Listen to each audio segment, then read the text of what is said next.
Warahmatullahi wabarakatuh. Alhamdulillahilladzi hadana li hada wa ma kunna linahtadiya an hadana Allah. Asyhadu an la ilaha illallah wahdahu la syarika lah wa asyhadu anna Muhammadan abduhu wa rasuluhu la nabiyya ba'dahu. Alhamdulillah, pada pagi yang nan indah dan sejuk ini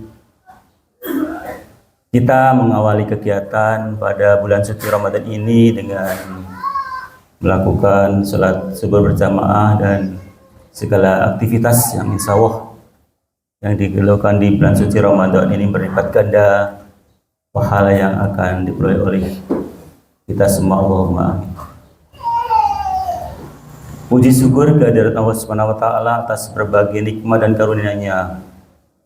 Dan salawat dan salam kita surahkan kepada junjungan kita Rasulullah Nabi Muhammad SAW, kepada keluarganya, sahabatnya, dan kepada kita yang mengikuti jejaknya. Mudah-mudahan kita dapat mengikuti sunnah Rasulullah SAW.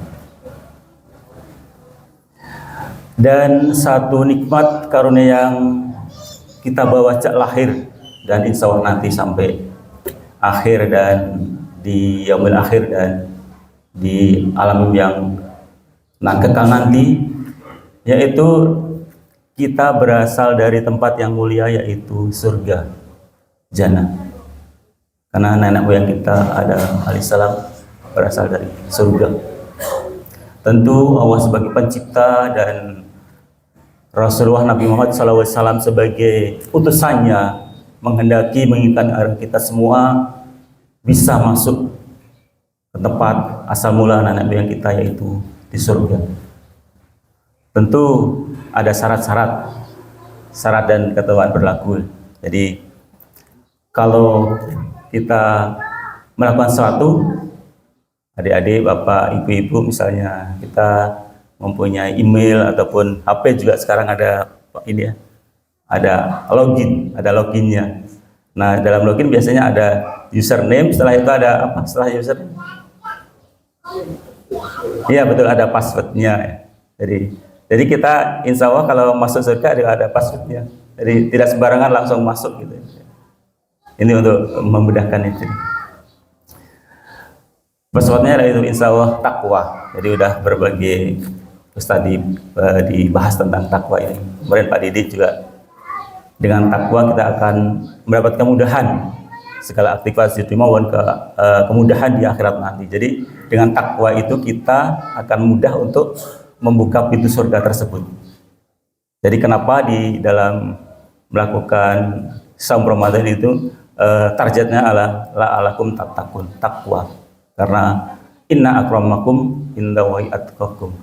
Sungguhnya orang yang paling mulia di sisi Allah adalah orang yang bertakwa. Nah, tentu dalam memperoleh derajat takwa ini ada proses-proses, dan salah satunya adalah hidayah. Jadi hidayah adalah mungkin secara mudahnya diartikan sebagai petunjuk atau pembimbingan. Ya, jadi kita kalau melakukan dalam kehidupan sehari-hari pun pasti ada petunjuk ya. Jadi kita mungkin kalau mau bekerja pasti ada petunjuknya sesuai dengan SOP-nya. Kalau tidak sesuai pasti tidak akan memenuhi syarat targetnya, ataupun mungkin tidak akan berhasil apa yang akan dikerjakan. Kemudian adik-adik juga kalau belajar pasti ada petunjuk atau pembimbingan dari guru-gurunya. Ibu-ibu juga kalau memasak pasti ada. Misalnya sekarang kan mudah ibu-ibu ya, misalnya mau masak apa saja lihat YouTube ya. Jadi mau masak krengsengan Jawa Timur ataupun tongseng maupun buat sate yang Marangi, segala di YouTube ada. Jadi ibu bisa melihat situ, dan situ ada ini langkah-langkah ya, semacam petunjuk ya. Jadi itu yang sederhana. Pun kita kalau misalnya pergi ke Jakarta, barangkali yang belum pernah misalnya ya, kalau nggak ada petunjuknya, nggak diberitahu, nggak mungkin nggak nyampe Jakarta. Itu sederhananya. Kemudian yang lebih agak rumit lagi, kita misalnya pergi ke Tanah Suci, ke Mekah, ke Madinah misalnya. Yang belum pernah sama sekali nggak tahu gimana caranya ke sana. Apakah kita langsung ke bandara naik pesawat? Oh tidak. tentu ada proses petunjuk yang harus dilakukan, yaitu misalnya pertama adalah membuat paspor, itu pertama ya. Nah, setelah paspor jadi, pun membuat paspornya kalau nggak tahu juga membuatnya di mana, di Samsat atau di Polsek. Kalau yang belum tahu, kalau sudah bingung pasti di imigrasi ya. Cara pun juga sekarang tidak langsung ke sana, ada aplikasi online yang memudahkan untuk kita langsung pergi ke sana. Kemudian setelah paspor jadi, kita mengajukan visa ke kedutaan Saudi Arabia.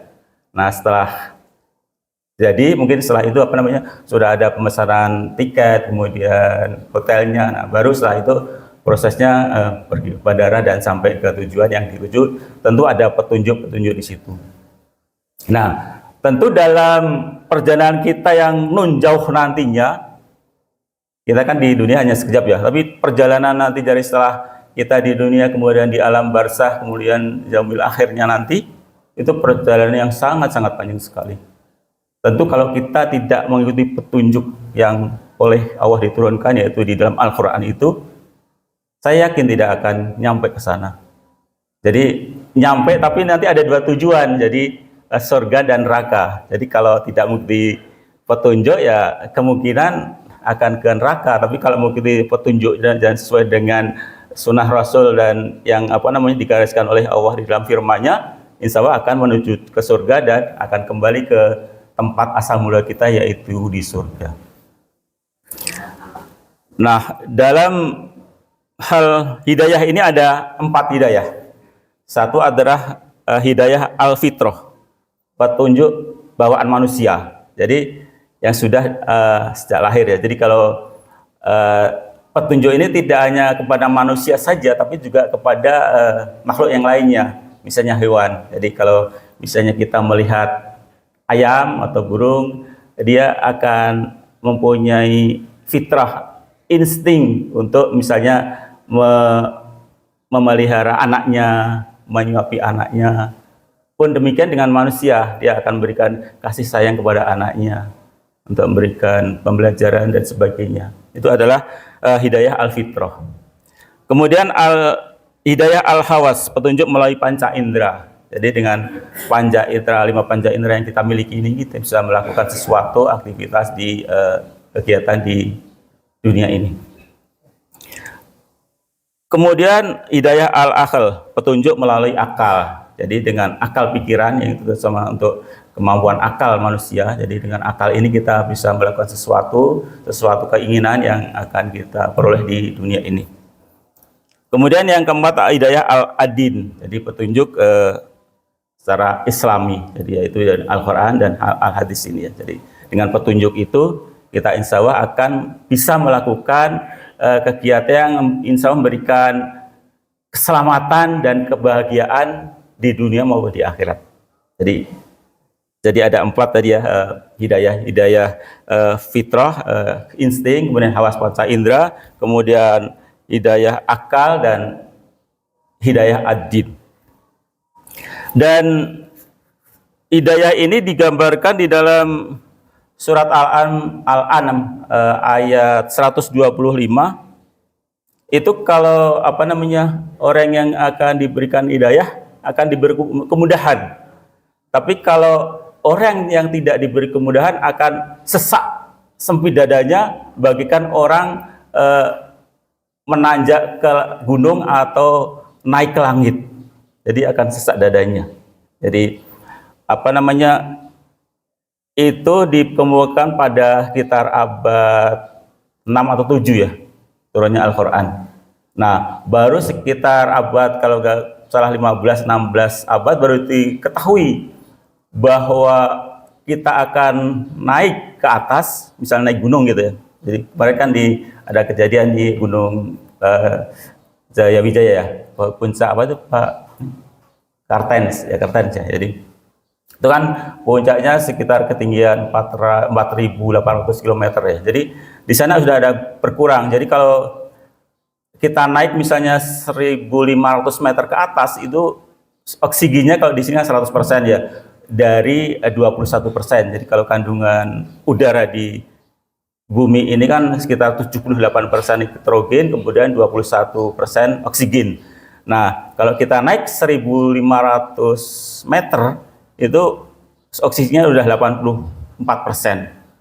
Dan kalau naik sampai 4.500 meter, itu udah pegunungan Jayawijaya, itu udah 54% berkurangnya. Jadi udah 50% dari oksigen yang ada di permukaan ini. Demikian juga suhunya makin ke atas makin dingin, dan nanti akan setelah dingin akan panas lagi karena dekat matahari ya. Nah, kemarin kan ada kejadian ya. Jadi mungkin itu bisa hipotermik karena suhu yang rendah, atau maupun hipoksia, jadi kekurangan oksigen, kemungkinan itu. Jadi oleh Allah, kalau orang yang diberikan hidayah itu akan diberi kemudahan untuk melakukan sesuatu. Jadi Allah pun juga memberi pilihan dalam hidayah ini, dalam melakukan sesuatu ya. Jadi dalam surat Al-Kahfi tadi dibacakan, di surat Al-Kahfi ayat 29, wa qulil haqqu mir rabbikum. Jadi Allah seperti secara mudahnya ya diberi pilihan untuk melakukan sesuatu. Jadi kalau wa qulil haqqu mir rabbikum faman syawal wal yakfur. Jadi kalau dia akan beriman, maka akan diberikan kemudahan untuk beriman. Tapi kalau akan kafir, maka silakan akan kafir. Jadi kita diberi pilihan, tinggal kita bagaimana memilih dua pilihan ini. Kemudian DKM juga memberikan pilihan ya. Jadi untuk kemudahan sehingga kita menjadi takwa, yaitu untuk merancang ke sana, yaitu kita setiap Ahad pagi kita melakukan sebuah kajian yang boleh dikatakan sebagai taman surga. Jadi kajian Ahad pagi ini kita memanggil ustadz dari luar. Jadi kalau Ahad pertama tentang tematik, kemudian kedua tentang fikih, ketiga kemudian tentang tafsir, kemudian keempat Riyadhus Shalihin. Nah, DKM memberikan pilihan apakah dengan adanya taman surga ini jamaah akan mendatangi atau tidak, ataukah mengabaikan itu. Itu memberikan pilihan ya. Kalau kita mau meningkatkan iman kita, takwa kita, ya maka silahkan untuk memakmurkan masjid di Ahad pagi tersebut. Kemudian untuk yang belajar Al-Quran kurang lancar, setiap Rabu malam diberi kesempatan. Jadi alhamdulillah banyak yang hadir ya, walaupun mungkin sudah beberapa bapak yang sudah mahir, tapi pengen tahu bagaimana bacaannya, apakah sudah benar atau belum, sehingga dibacakan kita melafalkan, kemudian dicek oleh ustadznya untuk memastikan makhrajnya dan sebagainya, tajwidnya dan sebagainya. Nah itu untuk tahsin setiap malam Rabu, malam Kamis.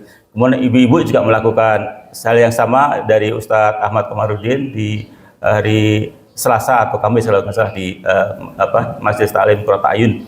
Kemudian remaja, anak-anak juga diberikan kesempatan oleh DKM untuk tahfidz Jumat sore dan Sabtu pagi. Kemudian juga ada TPA. Jadi DKM memberikan fasilitas untuk kita berikan agar kita ada niatan untuk meningkatkan takwa kita. Tentu sumber hidayah ini dari Al-Quran, kemudian dari Sunnah Rasul, dan tentu kita berupaya untuk berdoa agar kita selalu mendapatkan hidayah dari Allah Subhanahu wa Ta'ala. Kemudian ciri-ciri orang yang mendapatkan hidayah ada 4, ini kurang lebih ya. Jadi beriman dan beramal soleh. Jadi apabila kita mendapatkan hidayah, kita akan dengan mudah untuk melakukan kegiatan-kegiatan yang sifatnya amal soleh, kegiatan baik. Dan insya Allah di Ramadan ini hidayah dari Allah sangat luar biasa ya, karena memang pintu surga dibuka selebar-lebarnya, kemudian pintu neraka ditutup, kemudian setan juga dibelenggu, sehingga kita insya Allah mendapatkan hidayah yang luar biasa, sehingga kita akan mudah sekali sholat subuh berjamaah yang biasanya sebelum adzan sangat sepi, sekarang sebelum adzan sudah banyak yang hadir. Kemudian setelah sholat subuh melakukan tadarusan, baca Al-Quran sampai waktu surut, sehingga kita melakukan sholat sunat syuruk dan sebagainya. Jadi masjid sangat makmur sekali di bulan Ramadan ini karena memang Allah memberikan hidayah yang luar biasa di bulan yang suci ini. Kemudian ketaatan kepada Allah tentu meningkat karena ada hidayahnya. Kemudian hati yang tenang dan damai.